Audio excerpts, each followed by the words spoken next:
Magandang araw po sa inyo mga taga-subaybay. Sa araw na ito ay bibigyan natin ng reaksyon ang isang video na ipinadala sa ating Facebook account. Ayon po sa nagpadala ng video ay naguguluhan na daw siya sa kung ano ba talaga ang tamang ebanghelyo na dapat tanggapin at sampalatayanan kasi nga daw iba-iba ang turo ng mga nangangaral ngayon. So dahil nakita niya na yung ating channel ay nagtuturo ng purong Biblia, gusto niyang malaman kung totoo ba ang itinuturo ng isang born again channel sa YouTube about sa gospel. Siguro meron siyang napanood na channel na nagtuturo ng gospel. At gusto niyang malaman kung ito bang sinasabi ng pastor na nagtuturo doon is talagang biblical o isa lang sa mga false gospel na ipinangangaral ngayon. So yan yung kanyang gustong malaman. So kapatid, kung nakikinig ka man, nanonood ka, ang videong ito ay para sa iyo at sa mga gusto pang magsuri tungkol sa Biblia.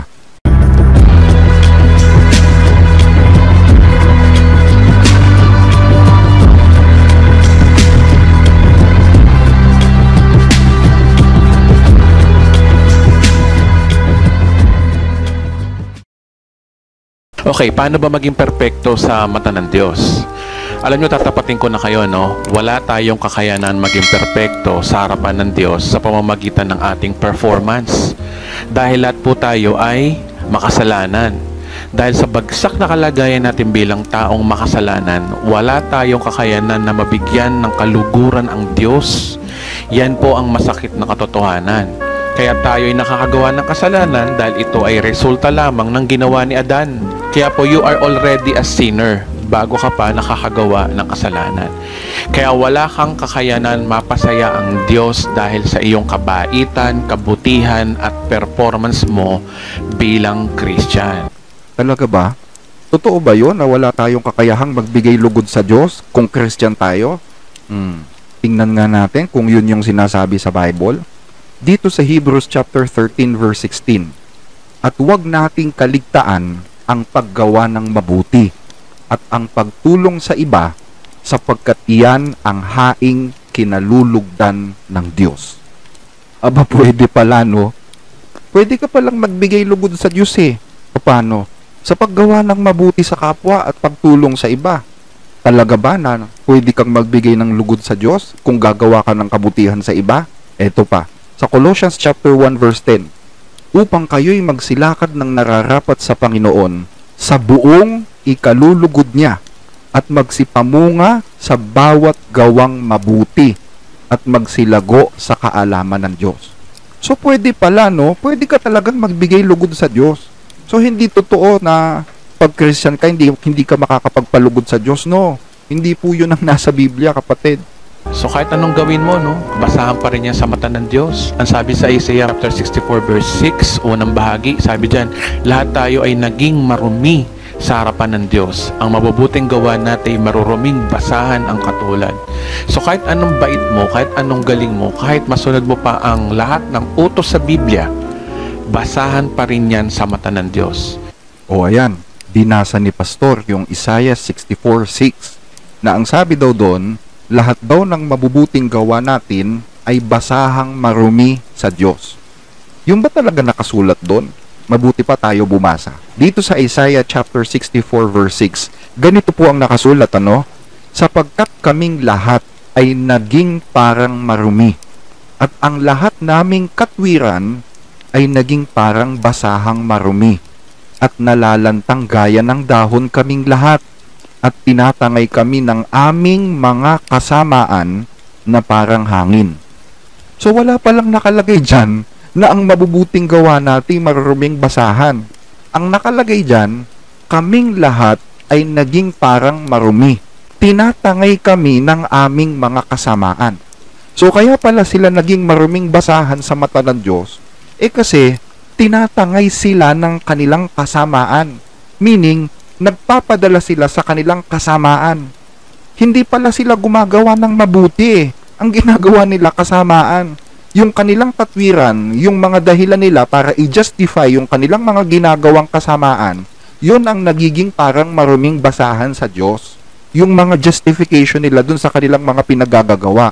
At ang katunayan na hindi nga gumagawa ng mabuti itong mga taong ito, kung babasahin ninyo dun sa next na verse, ang sabi dun, at walang tumatawag ng iyong pangalan na gumigising upang manghawak sa iyo, sapagkat ikinubli mo ang iyong mukha sa amin at iyong pinugnaw kami sa aming mga kasamaan.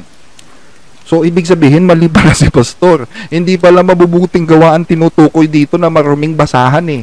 Yung katwiran ng mga tao to justify their evil works. Yun ang tinutukoy dito na maruming basahan. Nakita nyo? O, sige, tuloy pa natin siya. Dahil nakatatak na sa iyong pagkatao na ikaw ay makasalanan. Again, kahit masunod mo pa ang lahat ng utos ng Biblia, basahan pa rin yan sa mata ng Diyos. Dahil nakatatak na sa iyong pagkatao na ikaw ay makasalanan. Again, for the last time, para tumanim sa isip ng mga pastor, kahit masunod nyo po ang lahat ng utos sa Biblia, basahan pa rin yan sa mata ng Diyos dahil nakatatak na sa iyong pagkatao na ikaw ay makasalanan. Teka, stop muna natin ano. May napansin lang ako dito eh. Talagang dinidikdik niya sa isip ng mga tao na kayo makasalanan kayo. Ang napansin ko dito, para bang kahit nilinis ka na ni Kristo, inalis ka na sa kasalanan, para kay pastor, dapat mo parang iukil-kil o itanim dyan sa isip mo na ikaw makasalanan ka. So, nonsense yung ginawa ni Kristo, tama? Yun ang ibig sabihin nun eh. O, ganun ba nakalagay sa Biblia? Unang Korinto 6:11. Ganyan ang ilan sa inyo. Subalit, kayo'y nilinis na sa inyong mga kasalanan at itinalaga na kayo sa Diyos. Kayo'y pinawalang sala na sa pangalan ng Panginoong Hesukristo at ng Espiritu ng Diyos. So, nilinis na mula sa kasalanan. Kung iisipin natin lagi na tayo'y makasalanan pa, ano pang sense na nilinis tayo ni Kristo? At kahit daw masunod mo pa lahat ng utos ng Diyos, basahan ka pa rin daw sa Diyos. Saan kaya nabasa ni Pastor itong sinasabi niya ito, no? Kasi ang sabi sa Biblia dito sa unang Korinto 7:19, walang halaga ang pagiging tuli at hindi tuli. Ang mahalagay ang pagsunod sa mga utos ng Diyos. So basahan ba yon mga kababayan? Sabi nga ang mahalaga ay ang pagsunod sa mga utos ng Diyos. So hindi basahan, di ba? Mahalaga, sabi. At ang sabi sa unang 1:22, at anuman ang ating hingin ay ating tatanggapin mula sa Kanya, sapagkat sinusunod natin ang Kanyang mga utos at ginagawa natin ang mga bagay na nakakalugod sa Kanyang paningin. So nakakalugod talaga yung pagsunod sa utos, di ba? Yun ang nasa Biblia eh. So ito po yung verse, no? Roma chapter 3 verse 10, ayon sa nasusulat, walang matuwid at wala kahit isa. As sinabi rin sa Roma 3:23, sapagkat ang lahat ay nagkasala at walang sino mang nakaaabot sa kaluwalhatian ng Diyos. O di ba, hindi mo kayang abutin ang kaluwalhatian ng Diyos dahil lang sa galing mong sumunod sa Diyos? Hindi po. Dahil sa bagsak na kalagayan ng tao, ang tao ay walang kakayanan mabigyan ng kasiyahan ang Diyos sa pamamagitan ng kanyang mabubuting gawa, kabaitan o kabutihan. O yan, binasa ni Pastor yung Roma 3:10 na ang sabi doon, walang matuwid, wala kahit isa. Kaya lahat tayo makasalanan. Kahit nilinis na tayo ni Kristo, makasalanan pa rin tayo para sa Kanya eh. In other words, madumi ka pa rin kahit nilinis ka na. So mabuti pa basahin natin yung binasa niya sa Roma 3:10. Tayo bumasa mga kababayan. Gaya ng nasusulat, walang matuwid, wala kahit isa. Walang nakakatalastas, walang humahanap sa Diyos. Silang lahat ay nagsilihis, magkakasamang nawalan ng kasaysayan, walang gumagawa ng mabuti, wala kahit isa. Sino daw yung walang matuwid na tinutukoy dyan? Wala kahit isa. Sino-sino daw yon? Sabi sa verse 12, silang lahat ay nagsilihis. So ang tinutukoy pala ni Pablo dyan na walang gumagawa ng mabuti kahit isa is yung mga nagsilihis. Nakita nyo? Yung mga taong ayaw humanap sa Diyos. Silang lahat ay nagsilihis. Walang nakakatalastas, walang humahanap sa Diyos. So ang tinutukoy dyan, yung mga nagsilihis at mga hindi humahanap sa Diyos. Silang lahat walang matuwid sa kanila, wala kahit isa. Pero kung hindi ka naman lumihis, hinahanap mo naman palagi ang Diyos sa buhay mo dahil alam mo na kailangan mo siya sa buhay mo, hindi ka kasama dyan, tama? Hinahanap mo na nga ang Diyos eh. Kinikailangan mo na nga siya sa buhay mo, hindi ka pa matuwid. Hindi ka na nga lumilihis eh. Tapos hindi ka pa matuwid. Ano yun? Eto pa ha, ang sabi dyan, walang matuwid, wala kahit isa. Ibig mo sabihin, pati mga apostol hindi matuwid. Diba? Ang paniniwala mo kasi wala kahit isa eh. So kapag ginawa mong absolute yun, lalabas pati mga apostol hindi matuwid, tama? Hindi ba sila matuwid? Pakinggan ninyo. Sa unang Tesalonica 2:10, kayo'y mga saksi at pati ang Diyos kung gaano kadalisay, matuwid at walang kapintasan ang inasal namin sa inyo na mga mananampalataya. See? Pwede mo bang isali mga apostol dun sa binasa mo sa Roma 3:10? Tapos binasa pa niya yung Roma 3:23 na wala daw nakaabot sa kaluwalhatian ng Diyos. Yes, tama. Wala talagang nakakaabot sa kaluwalhatian ng Diyos doon sa mga taong nagsilhi sa Kanya. Pero sa mga sumampalataya, sa mga humanap sa Diyos at sumunod kay Kristo, wala bang nakaabot sa kaluwalhatian ng Diyos sa kanila? Pakinggan ninyo sa ikalawang Tesalonica 2:14. Tinawag kayo ng Diyos sa pamamagitan ng mabuting balitang ipinahayag namin sa inyo upang makasama sa kaluwalhatian ng ating Panginoong Hesukristo. So may nakaabot ba? Meron nang nakasama eh. Paano silang nakasama dun sa kaluwalhatian ni Kristo? Sa pamamagitan ng mabuting balitang ipinahahayag namin sa inyo, ay nakasama kayo sa kaluwalhatian ng ating Panginoong Hesukristo. Ano ba yung kaluwalhatian ng Panginoong Hesukristo?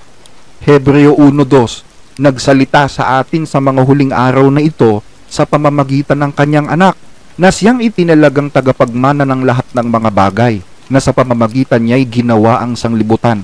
Palibhasa, siyang sinag ng kanyang kaluwalhatian at tunay na larawan ng kanyang pagka-Diyos. See?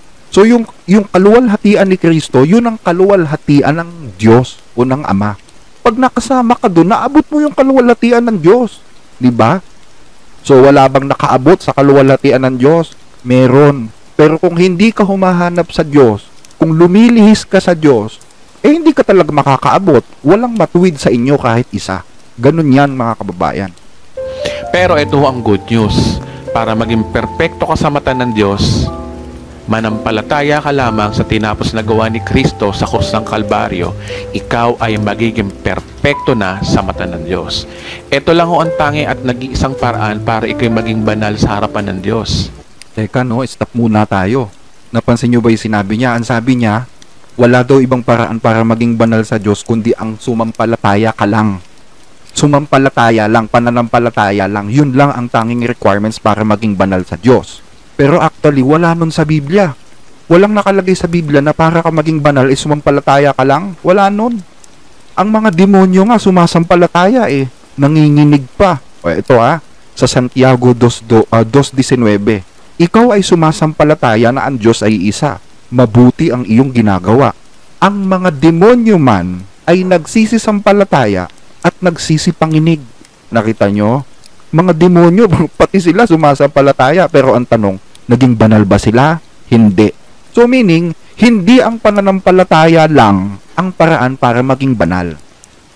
Ang nasa Biblia, dalawa po ang requirements para maging banal ka. Hindi lang isa. Ito, sa Apokalipsis 14:12, narito ang pagtitiyagan ng mga banal, ng mga nagsisitupad ng mga utos ng Diyos at ng pananampalataya kay Jesus. See? So, hindi pananampalataya lang. Sasamahan mo ng pagsunod sa utos ng Diyos. By fulfilling these two, you will become a saint. Magiging banal ka ayon sa Biblia. Kung gusto mong matuwa ang Diyos sa iyo, sundin mo ang kanyang inuutos, ayan po ay nasa lumang tipan lang. Kaya nga Old Testament tapos na. Tapos na po ang kautusan. Gumawa na po ang Diyos ng bagong tipan para maabot po natin ng Diyos. Ikinalulungkot ko pong sabihin pero mali po ito. Maling turo ito mga kababayan. Walang sinabi sa Biblia na ang kautusan ay until the Old Testament times lang. Walang ganun. Ito papakita ko sa inyo. Dito sa aklat ng Lucas chapter 9 verse 35. Ang sabi po dito, at may tinig na nanggaling sa alapaap na nagsasabi, ito ang aking anak, ang aking hirang, siya ang inyong pakinggan. Nagsasalita dyan ang ama. Ano sabi ng ama? Pakinggan daw natin yung kanyang anak. Hindi ako, hindi si pastor, o hindi kung sino-sinong mga nangangaral. Ang papakinggan natin is yung kanyang anak, yung Panginoong Hesukristo. Ngayon, ano sabi nung anak? Pakinggan ninyo sa Mateo 5:18. Sapagkat katotohanan ang sinasabi ko sa inyo. So, hindi kasinungalingan ito, katotohanan nito, no? Katotohanan ang sinasabi ko sa inyo, hanggang sa mawala ang langit at ang lupa, ang isang tuldok o isang kudlit sa anumang paraan ay hindi mawawala sa kautusan hanggang sa maganap ang lahat ng mga bagay. See? So, hanggang Old Testament lang ba yung kautusan ng Diyos? Sabi ni pastor, hanggang Old Testament lang daw eh. Ang sabi naman ni Kristo, hanggang sa maganap ang lahat ng mga bagay, walang mawawala sa kautusan. Hanggang sa mawala ang langit at ang lupa, isang tuldok o isang kudlit ay hindi mawawala sa kautusan. So, sino ngayon ang paniniwalaan mo? Sino pakikinggan mo? O baka sabihin na naman, hindi, sa mga Hudyo lang sinasabi yan. O di magbasa ka ngayon ng talata sa Biblia na nagsasabi na ang Ama meron pang ibang pinagsabihan na sa Kanya kayo makinig. Meron pa bang ibang sinabihan ng Diyos na makinig kayo sa Kanya? Kay Kristo lang sinabi yun, wala nang iba. So, Hudyo ka man o hentil na sumasampalataya, kay Kristo ka lang makikinig. Yun ang maliwanag na direktiba ng Diyos. At ano pa ang isang katotohanan o isang katunayan na hindi pa nawawala ang kautusan sa ating panahon? Roma 4:15. Sapagkat ang kautusan ay gumagawa ng galit. Datapwat kung saan walang kautusan ay wala ring pagsalangsang. Pagsalangsang, malalim na Tagalog yan, ang ibig sabihin kasalanan, violation or transgression. Tanong, wala na nga bang kasalanan or transgression sa ating panahon? Meron. So kung meron pa, meron pang kautusan. Kasi coexisting ang kautusan at ang kasalanan eh. Diba? Kung walang kasalanan, ibig sabihin, wala kang utos na nilalabag. So, kung may kautusan, ibig sabihin, meron kang kasalanan na pwedeng makumit. So, coexisting yung dalawa.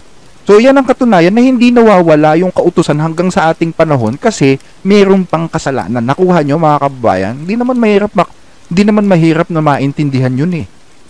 Di gaya ng ibang pastor, tuwing Sunday service, galit na pangaralan ng tao kada linggo sa pulpito ng kanilang simbahan sa kasalanan. Atakihin lagi ang tao na huwag magkasala at tinuturo ang huwag magkasala. Mga kababayan, kung gusto nyong malugod ang Diyos sa inyo, huwag kayong magkasala. Diba? Hindi mo masama ho yun, na magsimba, mag-offering, huwag magkasala, etc. Pero hindi po yan ang bagay na magbibigay ng kaluguran ng Diyos sa iyo. Ayun, narinig ninyo. Hindi daw makakapagbigay ng lugod sa Diyos kahit tumigil ka pa sa pagkakasala. Kaya inaatake niya yung mga pastor na nagtuturo na sinasabi sa mga miyembro, tumigil na kayo sa pagkakasala. Kasi hindi naman daw natutuwa ang Diyos kahit tumigil ka sa pagkakasala eh. Yun ang paniniwala niya. Pero kasi, wala sa Biblia yung ganong paniniwala. In fact, labag nga yun sa sinasabi ng Biblia eh. Pakinggan ninyo dito sa aklat ng mga taga-Roma, dito sa NIV, New International Version, those controlled by the sinful nature cannot please God. Yun daw mga tao na kontrolado ng pagiging makasalanan o ng kanilang mga kasalanan, hindi sila nakakalugod sa Diyos. So baligtarin ninyo yan. Ang nakakalugod sa Diyos is yung mga tao na hindi nagpapakontrol sa kanilang mga kasalanan. Tama? So that's the logic. Babaligtarin mo lang naman yung talata eh. So mali yung paniniwala na pag tumigil ka sa kasalanan, hindi nalulugod ang Diyos sa'yo. Hindi. Pag hindi ka tumigil, doon hindi siya nalulugod. Pero pag tumigil ka, syempre malulugod siya. Diba? Those controlled by sinful nature cannot please God. So therefore, ang nakaka-please sa Diyos is yung hindi nagpapakontrol sa kasalanan. Sabi sa Romans chapter 10 verse 4, sapagkat si Kristo ang kaganapan ng kautusan upang mapawalang sala ang sino mang sumasampalataya sa Kanya. So ang liwanag sa verse na yan, na imbis na ikaw ang kumilos para maging perpekto ka sa mata ng Diyos, si Kristo na ang kumilos para sa iyo. Si Kristo na ang sumunod sa Diyos para sa iyo. Di ba hinihingi ng kautusan ay sumunod sa Diyos? Di ba? So ayan, si Kristo na yung sumunod at gumawa para sa'yo. Correction. Walang nakalagay dyan na si Kristo na ang kumilos para sa'yo. Wala po nun sa talata. Ang sabi dyan, si Kristo ang kaganapan ng kautusan. Pero walang sinabi dyan na siya ang kumilos para sa'yo. Magkaiba po yun. In fact, kung babasahin mo nga yan sa wikang Grego, yung salitang kaganapan, sa Greek translation yan po ay telos. Telos. And telos means goal, aim. Si Kristo ang goal at aim ng kautusan sa ikatutuwid ng bawat sumasampalataya. So, bakit naging aim or goal ng kautusan si Kristo para sa mga sumasampalataya? Ito mga kababayan, talinuhan nyo ha, ipapaliwanag ko. Ang trabaho ng kautusan ay atangan ka ng kasalanan. Kung walang kautusan, wala ka ring kasalanan. In other words, nagkakaroon ng kasalanan ang isang tao dahil may kautusan. At kapag nagkaroon ka ng kasalanan, ang parusa sa kasalanan ay kamatayan. E ayaw mong mamatay. Ano gagawin mo ngayon? Para hindi ka mamatay, pupunta ka doon sa buhay. Sino yung buhay? Si Kristo ang buhay. Kung sasampalataya kay Kristo, maaabsuelto ka doon sa kasalanan na iniatang ng kautusan sa iyo. At kapag naabsuelto ka, mawawala yung parusang kamatayan sa iyo. So ano ibig sabihin? Kung hindi dahil sa kautusan, hindi ka magiging makasalanan. At kung hindi ka makasalanan, hindi ka sana mapupunta kay Kristo. Nakuha nyo? That's why the goal of the law is to bring people to Christ. Lahat ng nagkasala sa kautusan, ituturo kayo ng kautusan kay Kristo kung gusto nyong maabsuelto doon sa iniatang niyang kasalanan. Nakuha nyo mga kababayan? Kaya kapag inalis mo ang kautusan, wala ng taong makasalanan, at kung wala ng makasalanan, ano pa ang papel ng biyaya ni Kristo? Nakuha nyo? Kaya nga sa ibang salin, ang nakalagay, si Kristo ang kinauuwian ng kautusan sa ikapapaging dapat ng mga sumasampalataya. O, si Kristo kasi yung goal ng kautusan eh. Pag inalis mo yung kautusan, wala nang makasalanan. Wala nang makasalanan, di wala nang silbi yung biyaya. Tama? So, yun ang ibig sabihin nung binasa ni Pastor. Hindi ibig sabihin nun, ginanap ni Kristo yung kautusan, wala ka nang gagawin. Hindi ganun ang ibig sabihin nun. Bigyan ngayon ng halimbawa, no? Halimbawa, estudyante ka. Binigyan ka ng teacher mo ng assignment. Kaso, yung assignment, ang hirap. Sobrang hirap. High level ang kanyang hirap. Ngayon, binantaan ka ng teacher mo na kapag hindi mo nagawa ang assignment mo, babagsak ka sa subject niya sa final grading. Pero para sa iyo, hindi mo talaga kaya eh. Alam, mabubuti na lang, no, yung best friend mo, anak ng teacher mo. Ginawa ng best friend mo na imbis na ikaw ang gumawa ng assignment, siya ang gumawa ng assignment mo. Nung ipinasa mo ang assignment, pumasa ang iyong assignment at mataas pa ang grade na binigay sa iyo ng teacher mo. Dahil ginawa ng anak niya ang assignment mo. Kaya para sa iyo, yung best friend mo ang bida sa lahat. Alam nyo, napakalaking sablay nitong illustration na to. Bakit ka naman bibigyan ng teacher ng assignment na hindi itinuturo? Diba? Kaya ka binigyan ng assignment kasi tinuro sa'yo yun eh. Or kung hindi man yun na ituro, bakit ka naman bibigyan ng assignment kung wala ka namang resources o reference na magagamit? Diba? Pangalawa, sa palagay mo, matutuwa sa'yo yung teacher mo kapag nalaman na ipinagawa mo sa iba yung assignment mo? O nag-aral ka pa. Tamad ka rin lang palang mag-aral, ipapagawa mo lang pala sa iba yung task na ipinapagawa sa'yo. Sa palagay nyo, matutuwa ang teacher nyo doon. Ha? Kahit magulang nyo ba, matutuwa doon? At sa palagay ninyo, ganun ang ugali ng Diyos. Konsentidor ng katamaran. Katamaran yun eh. Binigyan ka ng task, ipinagawa mo sa iba. Tapos, nagka-award ka. O, mabuti ba yon? Kayo mag-isip. Kung ia-apply mo to kay Kristo, lalabas si Kristo konsentidor ng mga tamad. Diba? Ang sabi sa Biblia, oo, dahil dito, sa pagkaragdag sa ganang inyo ng buong sikap, ay ipamahagi ninyo sa inyong pananampalataya ang kagalingan. At ang kagalingan ay ang kaalaman. So, hindi lang pananampalataya, Sa inyo, bukod dun sa pananampalataya, ipapamahagi mo rin sa iyong sarili ang kagalingan. Ano pa? Yung kaalaman. Ano pa? At sa kaalaman ay ang pagpipigil. At sa pagpipigil ay ang pagtitiis. At sa pagtitiis ay ang kabanalan. At sa kabanalan ay ang mabuting kalooban sa kapatid. At sa mabuting kalooban sa kapatid ay ang pag-ibig. Sapagkat kung nasa inyo ang mga bagay na ito at sumasagana, ay hindi kayo pababayaang maging mga tamad o mga walang bunga sa pagkakilala sa ating Panginoong Jesucristo. See? Bawal ang tamad sa Biblia. At isa pa, hindi lang pananampalataya. Ipapamahagi mo sa pananampalataya mo yung kagalingan, kaalaman, pagpipigil, pagtitiis, kabanalan, mabuting kalooban sa kapatid. So, hindi nagtatapos sa pananampalataya, di ba? Biruin mo, nagpagawa ng task na alam pala niyang hindi mo kayang gawin. Sa tingin mo, ganun kahangalan Diyos? At ang hirap pa dito, nagpagawa ng task na siya rin pala yung gagawa. Diyos din pala ang gagawa. Or yung kanyang anak ang papagawain. Tapos ikaw, petiks ka na lang dahil yung pinapagawa niya sa'yo, siya rin pala ang gagawa. Ganyan ba pagkakilala ninyo sa Diyos? Alam nyo, si Kristo naparito hindi para pasanin lahat.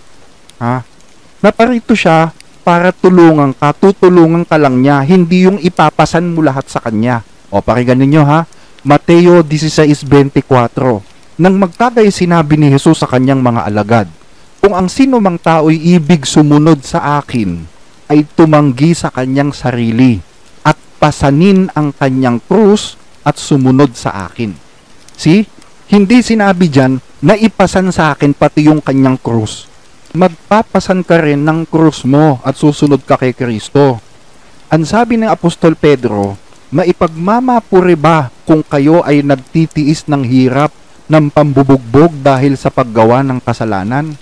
Ngunit kung kayo ay nagtitiis ng hirap dahil sa paggawa ng mabuti, ito ay kalugod-lugod sa Diyos. Ito ay sapagkat tinawag kayo sa ganitong bagay. Si Kristo man ay naghirap alang-alang sa atin at nag-iwan sa atin ng halimbawa upang kayo ay sumunod sa kanyang mga hakbang. Nakita nyo? Nag-iwan siya ng halimbawa, susunod ka. Hindi ginawa niya lahat. May partisipasyon ka doon. Ano pa? John 14:12.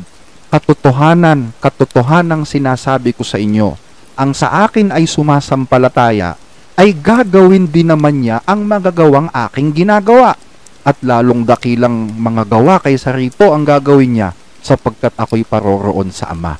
Nakita nyo? So may gagawin ka ba? Hindi mo lahat ipapagawa kay Kristo, may gagawin ka. Ganun ang Diyos. Nag-utos siya, pero nung makita niya na hindi mo magawa yung kanyang iniutos, at bakit hindi mo magawa? Kasi yung katawan mo, puro kasalanan ang nakatira dyan. So para magawa mo yung ipinagagawa niya, ipinadala ng Diyos yung kanyang anak. Hindi para ako inyong trabahong ipinapagawa sa'yo. Ipinadala yung anak niya para tulungan kang gawin yung ipinagagawa sa'yo. Parang assignment. Nagpunta yung anak ng teacher nyo dahil alam niya kung papaano gawin yung assignment na ibinigay. So ang ginawa niya, itinuro niya sa'yo kung paano mo masosolve yung problem. Tapos nung matuto ka, nagawa mo yung assignment, pumasa ka. Diba? O, pakinggan ninyo. Sa Juan 15:5, ako ang puno ng ubas, kayo ang mga sanga. Ang nananatili sa akin at ako'y sa kanya, ay siyang magbubunga ng marami. Sapagkat kung kayo ay hiwalay sa akin, ay wala kayong magagawa. See? Wala kang magagawa kung hiwalay ka kay Kristo. Sino gagawa? Ikaw at si Kristo. Hindi sinabing si Kristo lang. Nakita nyo?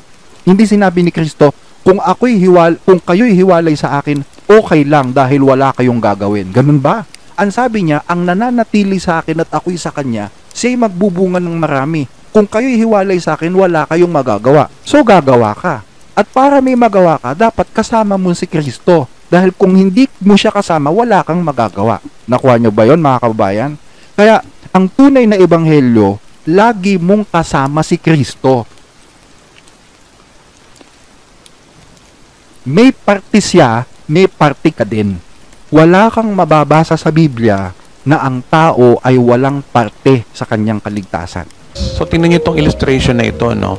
Ikaw ay makasalanan na dapat mamatay. Si Kristo ay banal na nakaupo sa trono. Okay? Ayon sa verse na yan, nagpalit kayo ni Kristo na ikaw na makasalanan na dapat ipako sa cross ay ginawang banal ng Diyos. So ang tawag po dyan ng ibang theologians ay divine exchange. Well, sa palagay ko, malitong divine exchange na illustration na to. Wala nito sa Biblia eh. Walang nakalagay sa Biblia na nagpalit si Kristo at ang mga tao ng kalagayan. Walang ganon. Ang nasa Biblia ganito. Pakinggan ninyo sa Roma 6:2 o 6:1 hanggang 8. Ano ngayon ang sasabihin natin? Patuloy ba tayong magkakasala upang sumagana sa atin ang kagandahang loob ng Diyos? Hindi. Tayo'y patay na sa kasalanan kaya hindi na tayo dapat mamuhay sa pagkakasala. Hindi ba ninyo nalalaman na tayong lahat na nabautismuhan kay Kristo Jesus ay nabautismuhan sa kanyang kamatayan?